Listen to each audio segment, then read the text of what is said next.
Kishore, you published a book not so long ago with the very provocative title, Has the West Lost It? So here's my question. I brought a copy here. So here's my question. Has the West lost it when you listen to this discussion?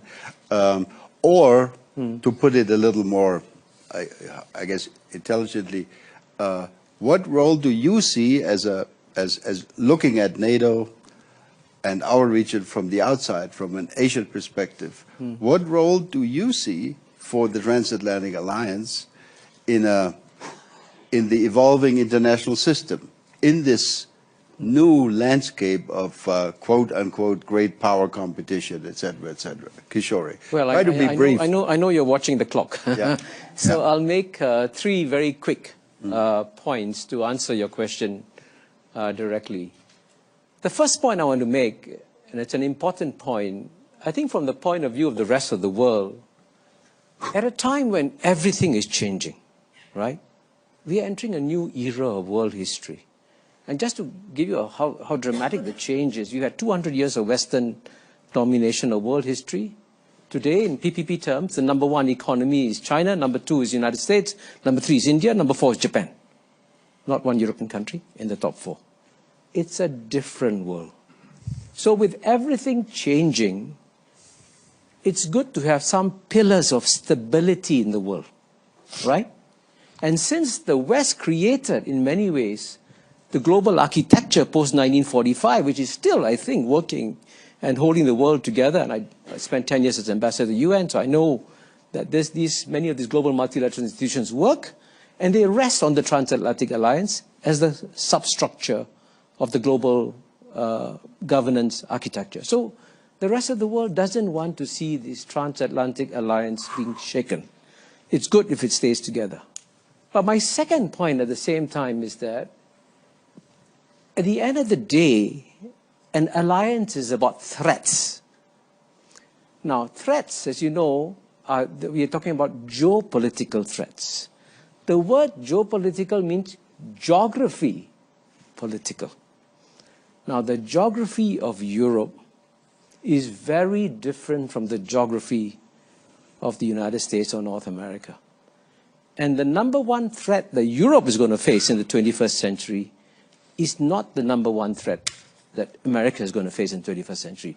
To put it very bluntly, what Europe's going to face, in 1950, Europe's population was twice that of Africa's.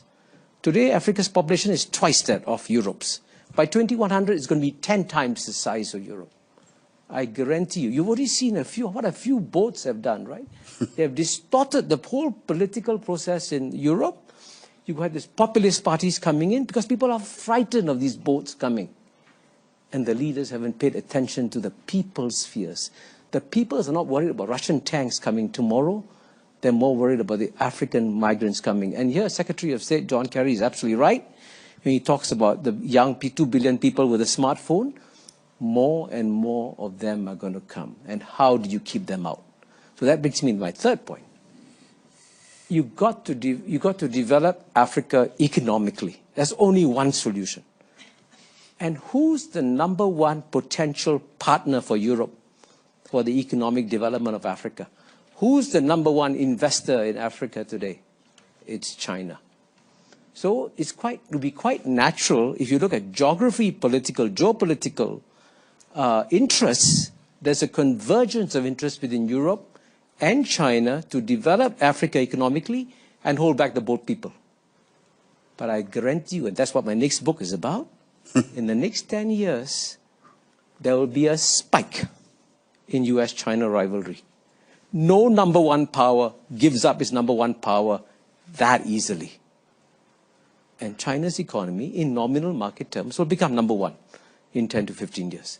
There will be a tremendous Sino-American geopolitical struggle coming. And then, where does Europe stand? Does it look after its own geographic interests and work with China and Africa? Or does it work with the United States to counterbalance China and sacrifice its interests? Now, these are hard questions. There are no easy answers. But what I would recommend to the Transatlantic Alliance, since we want you to continue, we want you to remain strong, please have some very hard-headed discussions among yourself about how you keep this transatlantic alliance strong in a 21st century which is completely different from the 20th century.